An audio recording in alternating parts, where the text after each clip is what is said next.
Yo, what's up guys? Bill here, Classic Rock and Metal Review. That's right, I'm back already. Trying to step it up a little bit. I mean, it's getting out of hand. Alright, kind of a quick show. As you can see, no vinyl decor back there. And water. Why? My ass is out the door in like 45 minutes. I'm headed to see David Gilmour in New York City. Alright, so I got to get my ass up to the train before I can get on the train to get up there. So it's a little involved when you're 100 some miles away, but not too bad. I know some of you guys got it worse. So this is a monthly haul, and we haven't done one in months, so there's a lot of stuff to talk about. Now, this is not just what I got in the last month. This is what I got around to listening to.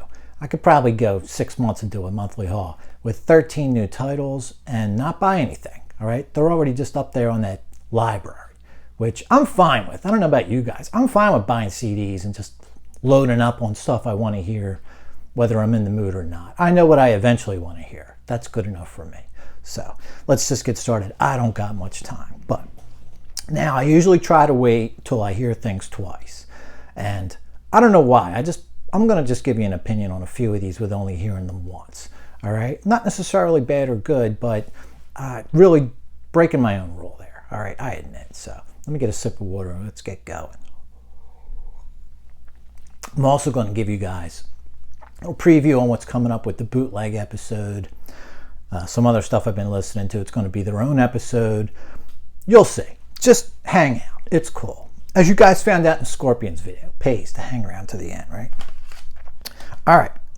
1968. A lot of stuff just off the top of my head. I usually have some notes. Not today. In-A-Gadda-Da-Vida from Iron Butterfly. Pretty damn good. I like this record. I only heard it once. I might have heard this twice. And I think it's Doug Engel. I hope I'm pronouncing that name right. I hope I got it right. I think he passed away in the summer. I actually had this in my CD player when that happened. So I know, yeah, some of these are going back to July or so. But we're sort of doing a catch up here. And I'm just really impressed, man. Never mind that song. I think the first three were really good. And you had one or, I think something in here I didn't like too much. But most of this album, pretty good. Not exactly a total psych fest, but yeah, it's got that sound. 1968. Really good one from Iron Butterfly. A lot of people seem to have that one in their collection. I notice when people are selling their loads of CDs on eBay, it's like every other one has that album in there. So you can easily grab that for a couple of bucks. This was one of that 82 CDs I got for $1 each. Bob Seger, Smoking OPs, also 1968. And I had no idea what this was about. OPs, I guess, stands for Other People's, since this is mostly a cover album. And about what you'd expect, all right? It's straightforward rock. Good for throwing on at a party, you know. Not that I have one anymore. I have many of those anymore. But Smoking OPs, okay. Not exactly my cup of tea doing straightforward 3-chord rock, you know, covers, but it's okay for what it is. I was glad to pick it up for $1. Now here we go. Let's get into some real material. This is a Japanese import version on Warner. My first Alice Cooper album, Billion Dollar Babies. Got the Obi and all for this guy. I think I paid 10 or 12 bucks for it. So sure, why not? Let's get in there. Get into some Alice. My cousin had a couple of his records. I think they were just cheap bullshit compilations out of the bargain bin. And it was like every other song was great and every other song was kind of lame. I don't know if I'd go that far with this. It's a little inconsistent maybe, but not too much. I have to tell you, this one I spun twice. I was not too into it first time around. It was over my head. I just was not getting it, all right? So much so that I just I gotta play this again because I don't know what I'm missing here that people were loving. And it really started to click that second listen to this one. Pointing out specific songs, I don't know. They all seem connected, I think, right? Like Floyd album. All right, Billion Dollar Babies. That one I knew going in. Same with No More Mr. Nice Guy. But there were a few other songs. I'm not too into that I Love the Dead. Big dramatic ending song. Just seems a little contrived. Maybe back in 73 it was pretty awesome and something different. But that might have been my least favorite song on here. But I really liked Billion Dollar Babies from Alice Cooper. My first Alice album, and I liked it. Another one of that $82 82 CD batch, Bee Gees, Life in a Tin Can. The only song on here that's really notable is the first one, Saw a New Morning. I knew that going in from their box set, which I used to have on cassette, so I don't have that anymore. I don't think anything else made that box set, and I can see why. This album is, I guess they're heading in, transitioning from being a pop band into sort of adult contemporary. A lot of ballads on here, a lot of string arrangements and things, slow songs. It is really pretty boring. I gotta tell you, I'm a fan. I listen to a lot of stuff. This one, pretty damn boring. All right, snooze fest. I'll give it another listen at some point. All right, maybe it's not as mellow as I remember. Or it's not so much that it's mellow. There's just not a lot grabbing you in that record. You know, I mean, other artists are mellow. They pull you in with some great melodies. This is a really melancholy, laid back, sort of sad album. You know, I don't know what the hell was going on with these guys. Ballad fest. Not too into that. I will give it another listen though. A couple decent songs. The first two, I think. Now here's from the same place I got this guy a few months ago. I came on here to show you a bunch of mostly promo CDs I think I got on that haul, but they had this David Bowie Ziggy 30th double CD. I think it was $12 or $13, right? How do you not? Which I never got to listen to this. I was back at the same store and they had the 30th, which they didn't have back in the summer. This was just a few weeks ago. The 30th of Diamond Dogs 2 CD. All right, not this little booklet action like this one had, which is great. I mean, I love when bands do that kind of stuff. This one's a slipcase, and you do get a booklet in there with the 2 CDs and bonus disc of 8 songs, single versions. I don't know how much on there is really like crucial or really even new. Some single versions and rough takes and things like that. Maybe a couple. I didn't get to disc 2. But Diamond Dogs, the first time I heard Diamond Dogs in entirety. An interesting album. I kind of liked it. You know, enough there where I'm looking forward to going back to this one, all right? That's all I expect out of a first listen. Something. Just give me something to make me want to go back. You know what I mean?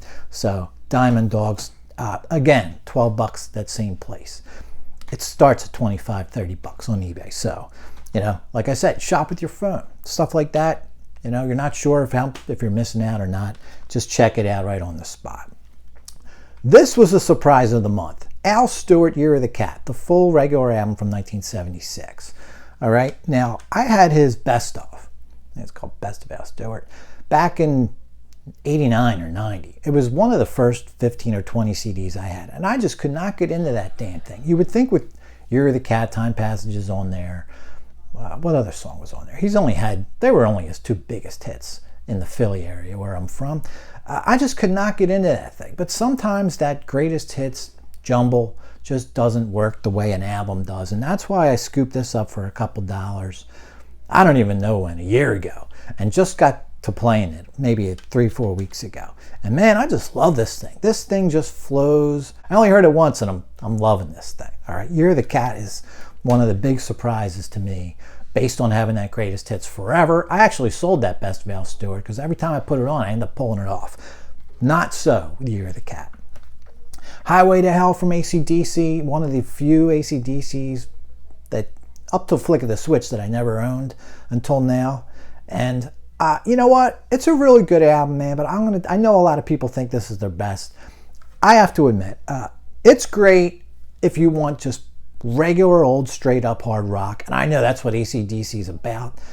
But man, a lot of these songs are just, I think maybe just the whole punk influence peaking right about now, right? I mean, even the Stones are doing songs with 2 chords all the way through them. You know, it's got some songs like that that just don't ever really deviate from the basic structure of a song: rhythm, chorus, solo, fade, you know. And I just find like Back in Black more interesting as far as the best album. Now, is this maybe the second best? All right, I'll give you that. But I think I like Back in Black more. And I'll tell you what, man, you do not hear me. People that know me know, man, if it's got hits on it, give me another album. Put something else on. But Back in Black is one of those few. How popular the songs are doesn't really diminish how great they are. You know, Shook Me All Night Long. All right, maybe you've heard that a few too many times. The rest of that record's so damn good. You know, had that one in 81, 82. For those about the rock. All right, we'll be getting to that shortly, actually. So, all right, AC/DC's Highway to Hell, I really liked it, but I really was looking forward to Highway to Hell because never owned it. I was familiar with half of it already. So many people that I admire. their opinion is that's their best. So I just was expecting it to be a little better. The half of the album that I wasn't familiar with. But I don't think that was the case. Anyway, it's still really good. Now here you go. Here's a new one for me from Demon. I've always had their Night of the Demon from back in the day, and that's their debut. And The Plague from 83. Is it 83, 84? Something like that. And never owned The Unexpected Guest. This is from 1982, their second album. You got Dave Hill on vocals. Mal Spooner's still involved. He passed away, I think, after this record. But man, this is great. I really kind of love this one. And several songs on here I think are some of the best songs they ever did. Don't Break the Circle. That's a killer. The Unexpected Guest is pretty awesome. I don't know what song that is where they use The Unexpected Guest as the chorus, but that's not actually the title of it. There's a couple more songs on here that are great too. I just didn't write, I only heard this once though, actually, and also watched the video. So keep your eye on the video episode coming up. I just picked up their Live in 82 DVD. I'll be talking about that next video update. So I actually did really hear most of this a second time, just video wise, and really good. Happy to have Unexpected Guest complete the trio of the first 3 Demon albums. So also from 82, April Wine, Nature of the Beast. Solid hard rock, you know, maybe you can say it's leaning pop a little bit, but hard rock record, Canadian band, and really good one, man. And what else can I say? I only heard this once too, and I can't wait to go back to this one. That's a great sign. And speaking of some fellow Canadians, picked up Loverboy's Keep It Up a month or more ago, and this will be a Love You Long Time episode. Probably an album, I have to admit, that I just liked more than I liked the individual songs. I don't think, you know, our target with Love You Long Time, is it going to be an 8 out of 10? It's got to be a minimum of an 8 if I loved it. I think I would put this album as an 8 in my head, all right? So it qualifies. However, I got to admit, I don't know if the individual songs add up to an 8, you know, on average. Sometimes an album's just like that. You love it more than the individual songs really should be pointing you to, you know. So that's probably the case with that one, but we'll give it a shot. Now, one that I already sold, but I might as well mention too, because I don't have it to hold up, because I took a batch of things to the store, is Adamant, Antics in the Forbidden Zone. It's a best of from 79, 78 or 79 to 85. I figure if I'm going to like anything from them, here's a cross section of their first 3 or 4 albums or more. And I just couldn't get into it, really. And I'm open to whatever. It's just a lot of percussion with that band. Like, I don't know if they had just one drummer or what. There's always like multiple percussion instruments going on. You know, what's their head? Goody Two Shoes or whatever the hell. Now, some of it was actually pretty punky and rocking. That was a little bit of a surprise. But overall, just way too many songs that are just too quirky and not my cup of tea. Adamant, or Adamantians, Antics in the Forbidden Zone. Not for me, that's all. Frank Zappa, this one runs, is this compilation, I think 66 to 88. My first Frank album. I actually have another that I picked up more recently, but I haven't heard yet. A regular album. So this, of course, a compilation. And you know what, man? Another one kind of like that old Alice Cooper. When we used to listen to Frank back in the day, which wasn't too often, it was kind of hit or miss. You either loved it or didn't. Although I'd say liked more of his stuff than I did that cheesy Alice Cooper comp we were listening to back in the day that I'm thinking about. But this was a pretty good album, and you know, a couple songs on there weren't my cup of tea, but most of it I found really interesting. What I didn't really expect was that there's kind of a style going on throughout many of the songs. At least a half dozen songs had the same sort of style. Start out one way, slow down. Frank talks in that deep voice. You know, I knew a couple of songs were like that. I didn't know that. I mean, I don't have his catalog, so I don't know. It's a lot of his stuff like that. Kind of the impression I'm getting here that kind of does a little too much, in my opinion. But it's all right. It's still really cool. A nice flavoring of the collection back there. Now here's a ZZ Top from 1994. So you get 14 CDs instead of just a lucky 13. Hopefully, I don't break my luck, all right, doing that. But I'm not that superstitious. So Pincushion would be the hit off of this one. Never heard this one before. And you're not missing anything great, but it's not horrible either. you know, once a decade, throw this on. That's all it's probably about worth. When you have 10 or however many great albums from the 70s up to the early mid-80s anyway. All right, so ZZ Top's Antenna is okay. Not as bad as you might expect it to be, based on where they were headed, even by Afterburner.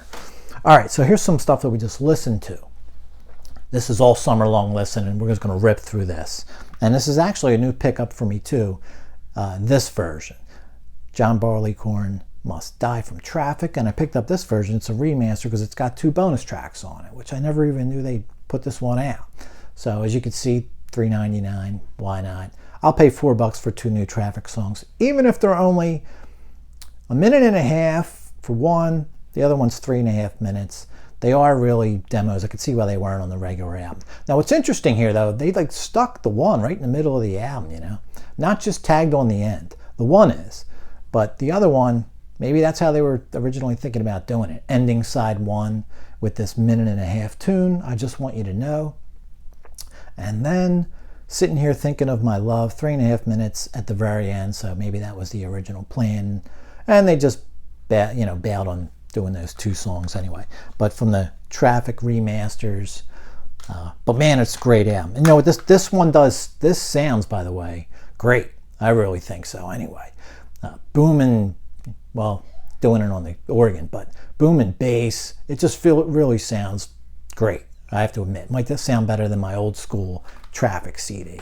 And I've had that one since the late 80s. So, Almond Brothers Band, American University, December 13th of 70. Gave this a listen in the summer on the beach, on the iPod actually. I think the band put out 5 of these back in the day. This peachy tree looking 5 vintage concerts. Stones, Sticky Fingers, that got a summer listen. Great one, of course. I think this is my favorite, if I had to pick, all right? I'm not saying best, I'm saying my favorite, because, man, I go back and forth between that and 3 other albums all the time. Chicago 7. I really love that album. That album does not get enough love, in my opinion. That would be this guy, all right? The gold one, their first double album since the 3rd album. And man, I think they really just get back to form on that one. May not be for everybody, although it's got plenty of hits on it. But it's got a whole side of jazzy instrumentals, which I think are really good. Might not be everyone's cup of tea. Now, that would have been 74. Let's scoot ahead to 1980. Angel Witch, their debut. I got this 30th anniversary expanded, even though I never heard them before I bought it. Just went on, I think, Sea of Tranquility. All right. They recommended this as sort of underrated metal bands, and really good one. I think a better singer would have probably done these guys pretty good. Real punk metal sound on them on that debut. And gave Night of the Demon a listen since Unexpected Guest. Was great. For those about to rock, this was actually, you know what? No, I can't say it's new to me because I did hear it back. My buddy Rick, next door neighbor, had this back in the day. So this is the first time I heard it in a long, long time. And I was pretty unimpressed with this. There's a handful of great songs, but man, it doesn't really sound anything as good as a couple of albums before it. All right, I'll give it another shot just for the hell of it. But man, not their best hour, I don't think. All right, a couple of great ones though. Of course, Let's Get It Up and title track, Kiss, Creatures of the Night. Yeah. All right, this was back in early summer at this point, I think. But man, this is a solid record. All right, I don't know if it's awesome, but it's really, really good. All right, I think awesome would be the first 4 albums by them, and this one, it's pretty close. Snowy White's White Flames, got second listen to this. Man, this is pretty extraordinary. If you only know Snowy White from Thin Lizzy and Floyd, got to check that one out. The Fix, Phantoms, 3rd album, I believe, 1984 with this one. And there's a couple songs that ended up on the greatest hits, but they weren't really on the radio in Philly. Are We Ourselves? Might have heard that one on the radio, maybe. Less Cities, More Moving People. Oh, Sunshine in the Shade. That would have been the biggest hit as far as I'm concerned. With The Fix from 84, good one. And that Angel Witch got me in the mood for some hard sort of punky metal, and that would be these guys that I grew up with. Black Task. Well, I shouldn't say that. I went to high school with most of the band. And this is just the transfer I did from vinyl to CD. there. 1984 demo, 4 songs. Spikes to the Wall it was called. That's the name of one of the songs. And then the 4-song self-titled EP from 85 just called Black Task. That is a killer. Man, I'll always love that. Then on to the 90s, 91, Shades of Two Worlds from the Almond Brothers. Probably their best album of the comeback years of the 90s. Although this one's probably right behind it, Where It All Begins. This is awesome too. 94 on that one. And 1997, this one just got to listen to last week, October 31. Got to throw them on Halloween time. The Fire Awaits You. This is actually a pretty cool collection because you get this, is it 8-song album, then you got a demo on there, and then you got a couple bonus tracks, Ozzy and Maiden covers. Pretty cool stuff. Now, I don't know if I've ever even mentioned these guys on here, but I love Ben Folds 5. And this is Whatever and Ever Amen from 1997. This is an awesome album. I love that. And then that scooted me into 1999's unauthorized biography of Reinhold Messner. All right, this is a good one too. Probably doesn't get as much attention, but really solid. Some more Almonds hitting the note. All right, from 2003. And then let's wrap it up with some William Shatner. That's right. It's not a joke. It's actually a real album, and it's pretty good. You know, every once in a while, I used to listen to this a lot when I first picked it up. I was expecting it to be kind of a joke, but it's actually a serious album. You know, a couple of comical sort of moments or what have you. But you got like Henry Rollins on here. Ben Folds does a song or two. You know, and man, it's just some good stuff. There is one song on here, man. I'm sure a lot of you guys are probably familiar with that he came home and his wife was drowned in the pool. And one of these songs on here, it is probably the most personal song I think I've ever heard in my life. I mean, it is really, really, really just, you have to hear it. You know, I don't even know how to describe it. Check that one out, although I'm not sure which one it is. I want to say maybe, oh no, What Have You Done? Okay, that's the name of that one. So sorry to end on that kind of depressing note, but I'm not ending anything. Let me show you some other things we got. Next video episode. You think 82 CDs for $1 each is pretty awesome? I was driving by a place that was having like this sort of yard sale kind of thing. I'll explain it more when I get to the video episode. They had 4 tables of movies and a box of CDs, all right? They were free. They were mostly sealed, all right? I know you guys are probably thinking I'm bullshitting. Well, I don't know. You can believe what you want. But they did. I didn't get to the CDs. The CDs had people lined up, all right? So I just scoured over the movies, all right, while I could, and got all 25 movies. Most of them sealed, you know. No game-changing horror or anything, but just some classic drama and stuff. You know, Pacino, Eastwood. We'll go over all that. But I did finally get to the CD box and get a couple CDs.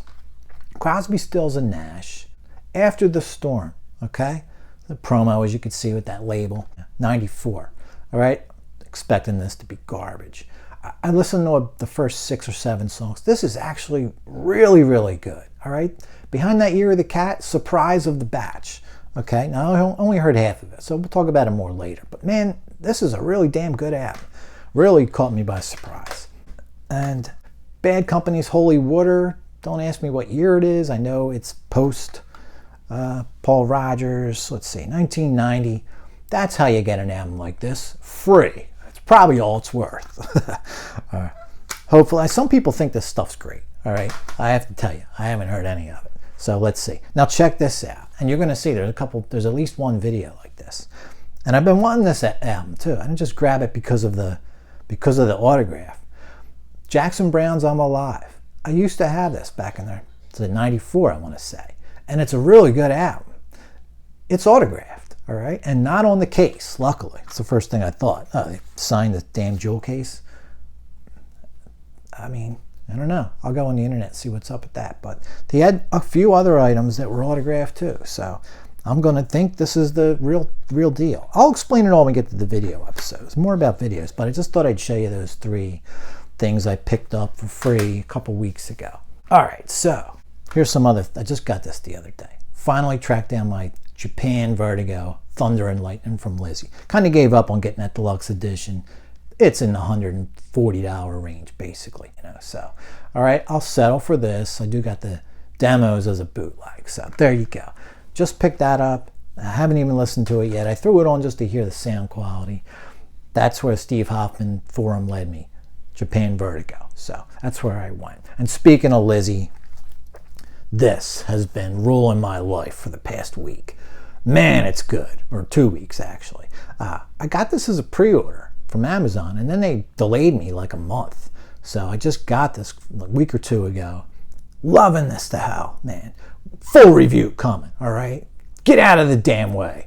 Then Lizzy's on the way, all right? It's great. I love it. And man, the sound, so much improved versus those deluxe editions, versus that Live and Dangerous box set. They took care of business with the sound quality on this one.